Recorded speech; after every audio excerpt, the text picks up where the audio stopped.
E para repercutir as diversas falas de Donald Trump nesse início do novo mandato, vamos conversar agora com o professor de Relações Internacionais, Vitélio Brustolin.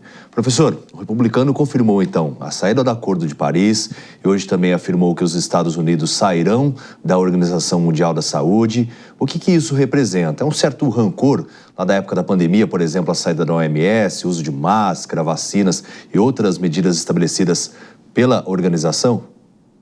Boa noite. Boa noite, David. Boa noite a todos. Vou começar pela OMS. Ele tentou sair em 2020, mas a saída da Organização Mundial da Saúde por conta do tratado que os Estados Unidos aderiram em 1948, quando a organização foi criada, essa saída requer 1 ano. Então, é necessário que se pague todas as contribuições do país e isso tem um prazo para sair. Então, a assinatura do Trump hoje, ela vai entrar em vigor de fato, se ela não for alterada, em janeiro de 2026.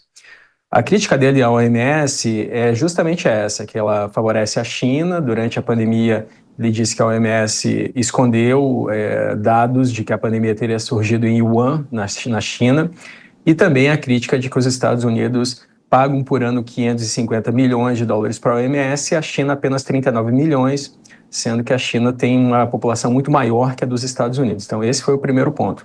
O Acordo de Paris, ele também já tinha saído no primeiro mandato, foi em julho de 2017.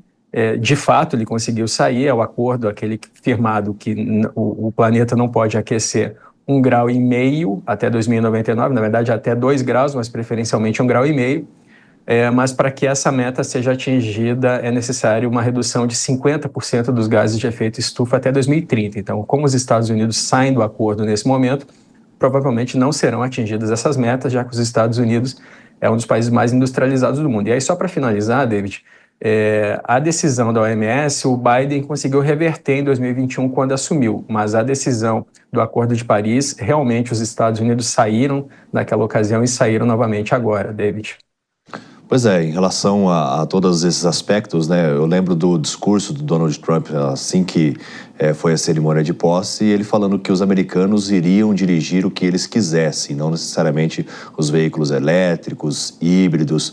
Ele tem muito dessa questão também, né, de deixar liberado para que as pessoas façam as escolhas, mas muitas vezes essas escolhas não podem ser as mais viáveis no contexto internacional também, não só para os Estados Unidos.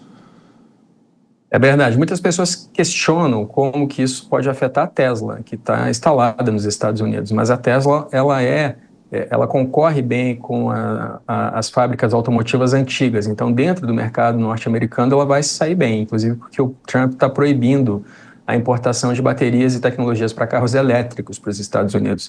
Agora, em outros mercados, na Europa, por exemplo, no Brasil, na América do Sul, a China tende a dominar esse mercado. Os países europeus acusam a China de usar subsídios para suas empresas automotivas elétricas e, por isso, tornarem os veículos muito mais baratos do que deveriam. E isso quebraria, né, a indústria de diversos países e aí a China ficaria como dominante no mercado.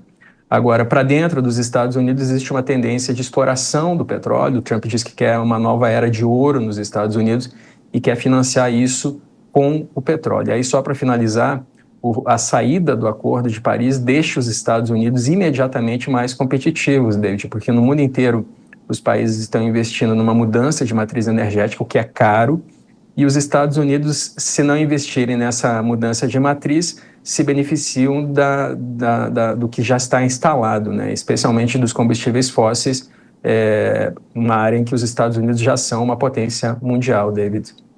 Tem um outro aspecto que a gente deve observar também, que, por exemplo, a produção de veículos, antigamente os motores eles tinham um período bem maior de durabilidade. Hoje em dia eles são praticamente descartáveis justamente para respeitar os acordos e os tratados em relação à emissão de gases. Então, tem toda essa situação também que precisa ser vista.